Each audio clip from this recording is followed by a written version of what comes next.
Okay, let's unpack this. You know how in finance, everyone's trying to find the magic formula for why some stocks do better than others? Oh, definitely. It feels like, well, every year there's a new theory, right? A new factor size, value, momentum, you name it. Hmm. It can get incredibly confusing trying to figure out what's actually driving those returns and what's just, I don't know, noise. Absolutely. It's like walking into a factor zoo, as some people call it.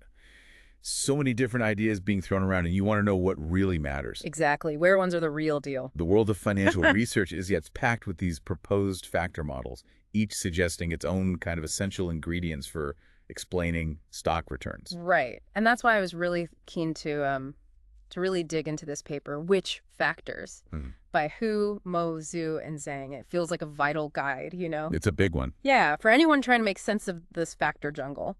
So our mission today is to take this incredibly detailed academic work and sort of pull out the core insights for you. Yeah, cut through the complexity. Exactly. We want to understand what these newer factor models are telling us and, maybe more importantly, why they might genuinely matter for how we think about investing. Think of this as your shortcut through that factor jungle. We'll be exploring how these seemingly different recipes, the Q factor model, the Q5 model, the various FAMA French versions, and others, Uh-huh. how they're actually interconnected in, well, sometimes surprising ways. Mm-hmm. We'll also be putting them to the test, seeing which frameworks seem the most robust. Which ones really hold up? Yeah, and offer something truly unique. All right, so let's meet the contenders in this factor face-off. The paper introduces a whole roster of new models. First up, we have the Q factor model. From Hao, Xu, and Zhang back in 2015. Right. And this model makes a key argument, basically, that a company's investment and its profitability are the core drivers. The main things. Yeah, boiling a good stock down to one that invests wisely and is profitable. It focuses on three factors. Size, which they call RM, Mm. then investment, or RIA, that's investment to assets, Right, the ratio. and profitability, measured as row return on equity. Okay. Then we've got the Q5 model, which is kind of like the souped-up version, Yeah, right? the sequel. They basically added an expected growth factor, REG, to that original trio. Got it. Expected growth. Right. Building on that, we then have the very well-known FAMA French team. Can't avoid them. Exactly. They started with their famous five-factor model in 2015. This one includes the overall market, size, they call it SMB, Yeah, value HML, profitability RMW, and investment CMA. big five. And they didn't stop there. They then launched a six-factor model in 2018, just adding momentum, UMD. Okay. And they even have an alternative six-factor version, FF6Cs, where they swap out their original profitability measure for a cash-based one, RMWC. It's like a factor arms race, isn't it? It really feels like that sometimes. And the list, it doesn't stop there. We also have the Stanbaugh Ewan four-factor model from 2017. Theirs includes the market size, but then they bring in management, MGMT, and performance PR factors. Right, MGMT and PRF. What immediately caught my eye, though, is that their approach to building these factors seems different, like not the standard way. You're right to notice that. Stanbaugh and Yuan, they do deviate from the traditional FAMA French method in how they define their high and low groups for sorting stocks. Oh, so. Well, think of it like sorting students. FAMA and French use one set of grade cutoffs, right? Stanbaugh and Yuan use slightly different ones, and they base it on a broader universe of stocks sometimes. Okay. Which means, different companies can end up in different buckets. Huh. Even their size factor is constructed uniquely, focusing only on stocks that fall in the middle range according to their management and performance metrics. Huh, interesting. Okay, then we have the Daniel Hirschleifer Son three-factor model, also from 2018. Their factors are the market, financing, and post-earnings announcement drift. Right. And just like Stanbaugh Yuan, they also take a bit of a different route in how they construct their financing and PED factors. Yes, their method for the financing factor, looking at a specific mix of net share issuance, is quite distinct. Okay. Similarly, their PED factor focuses very narrowly on just the few days right after an earnings announcement. There are, of course, other ways to measure earnings surprises. Right, broader windows, maybe. Exactly. Okay, and finally, rounding out our impressive lineup is the Barillas-Shanken six-factor model, again from 2018. Another six-factor one. They kind of take a best-of approach, it seems, pulling together the market factor, FAMA French size, SMB, Yeah. the Q factor investment, and row factors. Right, pulling from Hu Ziang. A version of the value factor measured monthly, HMLM, and momentum, UMD. So, yeah, as you can see, it's a crowded field indeed. Definitely is. Now, the crucial question is, how do these models actually stack up against each other? Do we need all of them? The paper tackles this using what are called standing tests. Think of it like this. If Model A can explain all the extra returns you get from using Model B, then Model B isn't really adding much unique information, right? It's redundant, basically. Exactly. Spanning tests help us see which models are truly offering something new in explaining those stock returns. Okay, like seeing if the Q factors can account for the returns you'd expect from, say, the Fama French factors and the other way around. Precisely. And the results here seem, well, pretty significant. It looks like the Q factor and Q5 models largely explain the premiums you might get from the Fama French 5 and 6 factor models. That's a key finding. Yeah, the extra returns you'd hope for from value, HML, investment, CMA, profitability, RMW, and even momentum, UMD. They become statistically insignificant. Right. The alphas basically disappear when you test them against the Q factors of the Q5 model. Okay. And statistical tests called GRS tests also back this up. They do. The GRS tests fail to reject the null that the alphas are jointly zero, which supports the idea that the Q and Q5 models span these other factors. So it suggests the Q factor framework captures much of the same information, maybe more, than the Fama French models. That's what the evidence points towards. Conversely, the paper finds that the Fama French models, they struggle to explain the premiums associated with the Q and Q5 factors. Ah, the other direction. Yeah, particularly their investment factor, RIA, and their profitability factor, RO. In those tests, you often see statistically significant leftover returns, or alphas. Meaning Fama French can't account for everything the Q models capture. Exactly. There's something in RIA and RO that the Fama French factors don't fully explain. Okay, so the Q factors seem to do a better job explaining Fama French than Fama French does explaining the key factors. Right. What about the Stambo-Yuan model? You mentioned their unique way of building factors. Right, the construction matters. Does it make a difference here? Absolutely. The paper highlights that the Stambo-Yuan model's effectiveness really depends on how their factors are constructed. Okay. When you use their original method, their factors show some resilience against the original Q-factor model, although not the more comprehensive Q5 model.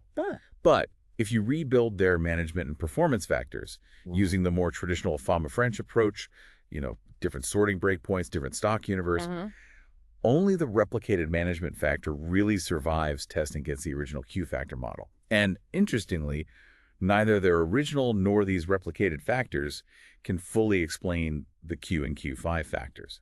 But can Q5 explain Stambo-Yuan? Yes. Crucially, the Q5 model can explain both their original and their replicated factors. Oh, wow. Okay, and here's where it gets really interesting, I thought. The researchers found that these replicated Stambo-Yuan factors... Which is the standard methodology. They have surprisingly high correlations with the Q factors, like 0.8 and 0.84. Exactly. It's almost like their anomaly-based approach, where they group together stocks with similar sort of unusual return patterns, ends up pointing back to the investment and profitability ideas that underpin the Q-factor model. It's quite fascinating. So their method, while different, sort of accidentally rediscovers things very similar to the Q factors. That's what the paper suggests, yes. That grouping anomalies based on how their returns co-move essentially leads you back to factors very closely related to those derived from fundamental investment theory. Okay, so what about Daniel Hirschleiferson, the DHS model? Their non-traditional financing, FIN, and PED factors, do they stand up? Well, it's a similar story regarding construction sensitivity, particularly for the financing factor. When they replicate the FIN factor using the more standard approach, its premium gets cut by more than half. Wow, halved. Yeah. And importantly, it then becomes explainable by both the Q and the Q5 models. So FIN looks like it might be capturing something already in the Q world if you build it traditionally. It seems that way. However, their PED factor, the post-earnings announcement drift, that's a bit different. How so? Whether you construct it exactly as they do or using more traditional methods, it remains unexplained by the Q and Q5 models. So PED might be something genuinely different. It appears to be picking up on something distinct, yes. That short-term reaction to earnings news isn't fully captured by the Q framework. That sounds like a mixed bag then for DHS. It is. And furthermore, the paper points out that the DHS model, because it doesn't have a specific factor for size. Right, no SMB equivalent. It struggles to explain the returns associated with smaller companies. It also doesn't fully account for the investment and expected growth premiums that the Q and Q5 models capture, though it does explain the profitability premium. Okay. And finally, let's touch on the Barillas-Shanken model. They combine factors from different camps. How does that blended approach perform? Well, the Barillas-Shanken model, even though it explicitly includes the Q-factor investment and profitability measures, RIA and Row. right, it still can't explain the expected growth factor Right. from the Q5 model. Ah, so Q5 still has something unique compared to it. It seems so. Yeah. Interestingly, neither the original Q nor the Q5 model can completely explain their monthly version of the value factor, HMLM. Okay, so that monthly value factor is tricky. It is. However, when the researchers created a version of the Q-factor model using data sorted monthly instead of annually. A monthly Q model. Yeah, that version did a better job of explaining HMLM, suggests the frequency of sorting matters for that particular factor. Got it. So it really seems like there's a significant amount of overlap between all these seemingly different models. A huge amount. And the Q factor and Q5 models appear pretty robust, explaining many of the other factor premiums out there. But the paper doesn't just look at the numbers, right? They also dig into the underlying economic logic. Absolutely. And that's where, for me, the picture becomes even clearer. The authors really emphasize that the Q-factor and Q5 models have a strong theoretical foundation. Okay. It's based on what's called the investment CAPM. Investment CAPM. Tell me more. This theory directly links a company's decisions about how much to invest back into its business. Capital expenditures, R&D, with the returns investors expect from holding its stock. The core idea is pretty intuitive. Higher expected investment should lead to higher expected returns. That makes sense. Companies investing more are likely expecting bigger future payoffs, right? So investors should demand a higher return for holding their stock. Precisely. It connects corporate finance decisions directly to asset pricing. In contrast, the paper argues that models like Stambaugh-Yuen, Daniel Hirschleifer-Son, and even the Fama-French six-factor model are largely statistical in nature. Meaning They identify patterns in historical data like momentum, or these management performance clusters, but don't necessarily have a strong first principles economic theory explaining why those patterns should exist and persist. they describe what happened, but not necessarily why from an economic standpoint. Kind of, yes. Now, what about Fama and French's attempt to provide a theoretical basis for their five-factor model? They use something called residual income valuation. The paper takes a closer look at that too. Right, I remember that. How does that hold up under scrutiny here? Well, Fama and French try to connect things like book-to-market, investment, and profitability to a measure called the internal rate of return, or IRR, Okay. and then link that IRR to expected returns. But the paper raises some important points. Firstly, the IRR, which is more of a long-term measure of potential return from holding indefinitely, Right. and the one period ahead expected return, which is what most asset pricing research actually focuses on. Well, they can be quite different. How different? They can even move in opposite directions, especially when you consider things like momentum. A stock could have high near-term expected returns due to momentum, but a lower long-term IRR. That's a critical distinction. Just because something might look good based on a long-term IRR calculation doesn't automatically mean it's going to give you a high return next month or next year. Exactly, and the paper provides evidence showing significant differences, and even finds negative IRRs for their profitability factor, RMW, in some periods, despite it having positive average returns. So the link isn't straightforward. Okay, that's one point. What else? Secondly, the paper points out that the value factor, HML, in the Fama-French five-factor model seems, well, maybe redundant once you already account for profitability, RMW, and investment CMA. Redundant. Yeah, this aligns more with the investment CAPM's view that investment and value are actually closely connected. High investment firms tend to be growth firms, low book to market. Low investment firms tend to be value firms, high book to market. Ah. And the fact that HML is highly correlated with the Q factor's investment factor, RIA, and also Fama-French's own CMA factor supports this idea. So the value factor might just be capturing some of the same information as their investment factor, making it less necessary once you have good measures of both investment and profitability. That's the suggestion from this paper, yes. Furthermore, when you rewrite the valuation equation to focus specifically on that short-term, one period ahead expected return, the paper argues it actually implies a positive relationship between expected investment and expected return, Okay. which fits perfectly with the investment CAPM, but actually goes against Fama and French's initial interpretation for why investments should relate to returns based on the longer-term IRR logic. Interesting. So the theoretical link Fama and French were trying to establish might actually point in a different direction when you look at it through the lens of short-term expected returns, which is arguably more relevant for factor investing. Correct. And one final point on their theory. The paper presents evidence that what a company has invested in the past. Which Fama and French use as a proxy for expected future investment in their CMA factor. Exactly.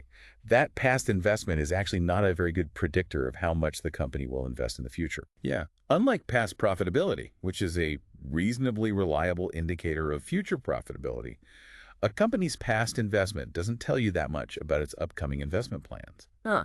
The low statistical fit, low R-squared values in their tests really highlights this weakness. So using past investment as a proxy for expected investment is problematic. So putting it all together, it sounds like the theoretical underpinnings of the Q factor and Q5 models rooted in this investment, CAPM, appear to be more consistent and, well, better supported by the evidence than some of the other theoretical explanations floated for these other models. That's a fair assessment based on this paper's analysis, yes. And to really hammer home how these seemingly different factors are connected, the paper includes a correlation matrix. Right, showing how related they all are. Exactly. Right. For example, the Q-factor model's size factor, RME, is almost identical to the Fama-French SMB factor. Correlation is like 0.97. Wow, basically the same thing. Pretty much. Their investment factor, RIA, shows strong links, high correlations with HML, CMA, and even the replicated management factor from Stanbol Yuan, and the replicated financing factor from Daniel Hirschleifer Son. So RIA is capturing a lot of what those other factors measure. It seems to be a core component. Yeah. Similarly, the Q factor rho factor, a rho, is highly correlated with Fama French's RMW and RMWC. Profitability measures tend to cluster together. They do. And the expected growth factor, REG, from Q5 also shows connections to profitability and investment factors across different models. It really drives home the point, doesn't it? A lot of these factors might be picking up on similar underlying economic realities, just viewed through slightly different lenses or maybe constructed in slightly different ways. Exactly. The key takeaway here, I think, is that while the sheer number of factor models can feel overwhelming, It definitely can. many of these factors are indeed related. The Q factor and Q5 models, with their solid grounding in investment theory, offer a potentially more robust and theoretically consistent framework for understanding what drives asset prices. It really underscores the importance of looking beyond just the statistical patterns, right? And considering the economic logic behind why certain characteristics might predict future returns. I think so. Relying solely on past statistical significance can be dangerous if the underlying economic reason isn't sound or if it disappears. So for someone like you listening to this, wanting to get knowledge quickly but also thoroughly, this deep dive gives us a pretty efficient route, maybe. Hopefully. Instead of trying to juggle dozens of seemingly separate factors, maybe understanding the core principles of the investment CAPM and the related Q factor models can provide a much more unified, And insightful. insightful way to look at things. Precisely. It helps you see the underlying structure in what might initially seem like a chaotic landscape of factors. Well, this has been incredibly insightful, really helps to cut through some of that noise and focus on potentially more fundamental ideas in asset pricing. Glad it was helpful. It leaves me with a final thought for you. Given this evidence, how should investors really approach the just vast number of factor-based investment strategies available today? Yeah, practical application. What role should a solid economic theory, like the investment CAPM, play in your decision-making, rather than just chasing after statistically significant results from past data that might not hold up? A really important question. Perhaps exploring the investment CAPM in more detail, or maybe even taking a closer look at the which factors paper itself, could be a valuable next step in your own learning journey. Something to think about.